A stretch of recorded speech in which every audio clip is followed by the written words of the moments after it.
Halo semuanya, selamat datang di sesi pembahasan kita kali ini. Pernah nggak sih Anda merasa lega banget setelah berhasil menutup kesepakatan bisnis raksasa dengan mitra internasional? Anda sudah berjabat tangan, tersenyum puas, dan semuanya kelihatan sempurna kan? Tapi tunggu dulu, bagaimana kalau saya bilang ada satu celah hukum yang sering banget terlewatkan dan ini berpotensi membawa kerugian finansial yang masif buat perusahaan Anda? Hari ini kita akan membedah tuntas panduan korporat dalam menerjemahkan kontrak hukum.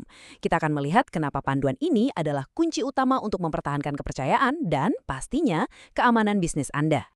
Oke, biar lebih mudah, kita sudah menyiapkan semacam peta jalan untuk pembahasan hari ini.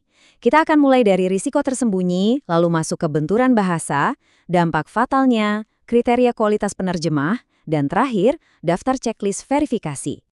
Sip, kita langsung saja masuk ke bagian pertama, risiko tersembunyi dalam kontrak bisnis. Nah, Anda mungkin berpikir kalau negosiasi yang alot dengan investor asing itu adalah bagian yang paling berat. Ya, mencari titik temu untuk semua syarat dan angka itu memang memusingkan. Tapi ingat, menyepakati syarat itu barulah setengah jalan loh. Faktanya, ada satu kutipan menarik. Risiko terbesar itu bukan di negosiasi, melainkan pada salah terjemahan. Serius, menerjemahkan dokumen legal itu sama sekali bukan sekedar membuka kamus lalu mengganti kata per kata. Gak sesimpel itu. Ini adalah proses memindahkan hak, kewajiban, dan konsekuensi hukum secara mutlak dari satu sistem ke sistem lainnya. Kalau ada satu saja makna yang bergeser, waduh, seluruh jeripayah negosiasi Anda bisa dibilang hangus. Yang membawa kita ke bagian kedua, medan ranjau bahasa hukum. Sekarang pertanyaannya, kenapa sih kita nggak bisa sekedar menyerahkan draft kontrak ini ke staf bilingual biasa di kantor atau pakai alat penerjemah otomatis?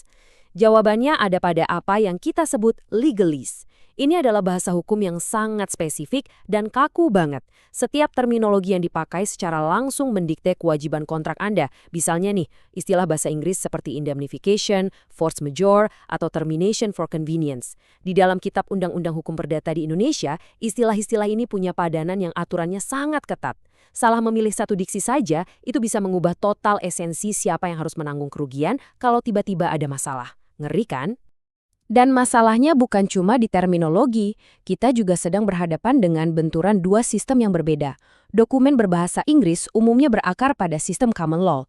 Sementara itu, konteks hukum kita di Indonesia menganut sistem civil law. Karena kedua sistem ini secara fundamental punya landasan yang beda banget, menerjemahkan dokumen secara harfiah itu benar-benar mustahil. Banyak istilah dari hukum Inggris yang literally nggak ada padanan langsungnya di hukum Indonesia. Disinilah seorang penerjemah harus menggunakan teknik deskripsi hukum yang canggih agar makna serta kewajibannya tersampaikan dengan akurat. Lanjut ke bagian ketiga, dan ini yang bikin merinding, dampak fatal dari kesalahan. Tadi kan kita udah membahas teorinya, nah bagaimana realitasnya di lapangan? Di dalam setiap kontrak bisnis, pasti ada area yang wajib kita waspadai sebagai zona resiko tinggi. Contoh paling gampangnya itu klausul arbitrase dan klausul ganti rugi atau indemnity. Sebagai pengambil keputusan, Anda harus ekstra hati-hati di sini.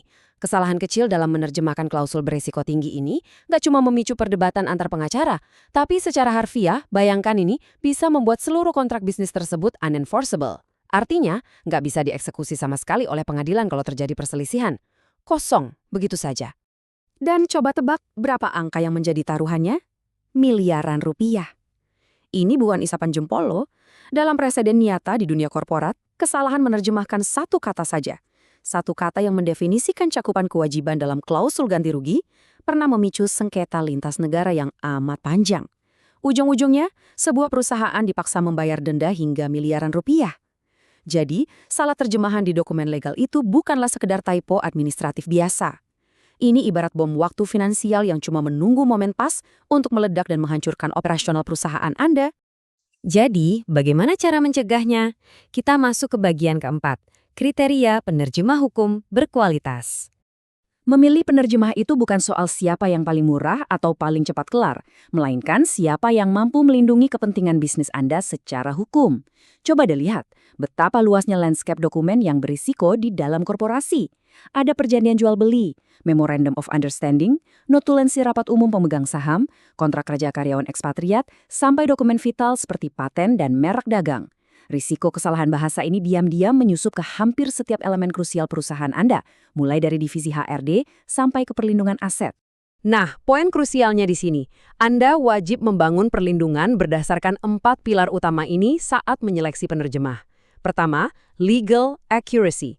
Pastikan penerjemah benar-benar paham tata bahasa hukum dari kedua bahasa. Kedua, konsistensi.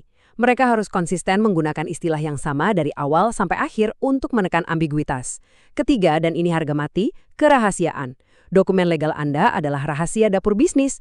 Anda wajib meminta Non-Disclosure Agreement atau NDA yang sangat ketat untuk mencegah kebocoran data. Dan keempat, wajib sertifikasi tersumpah. Hasil kerja mereka harus dibubuhi stempel resmi agar diakui oleh instansi pemerintah dan pengadilan.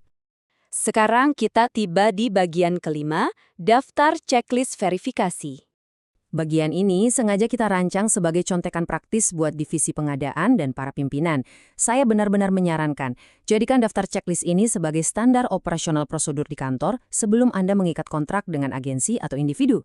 Coba verifikasi 4 hal ini. Apakah mereka pakar dalam tata bahasa hukum dwi bahasa? Apakah mereka punya sistem untuk mencegah inkonsistensi kata? Sudahkah Anda mengunci mereka dengan NDA yang punya konsekuensi hukum jelas untuk perlindungan data? Dan pastikan mereka terbukti memiliki sertifikasi penerjemah tersumpah yang sah. Kalau ada satu saja yang tidak terpenuhi, saran saya, jangan ambil risiko.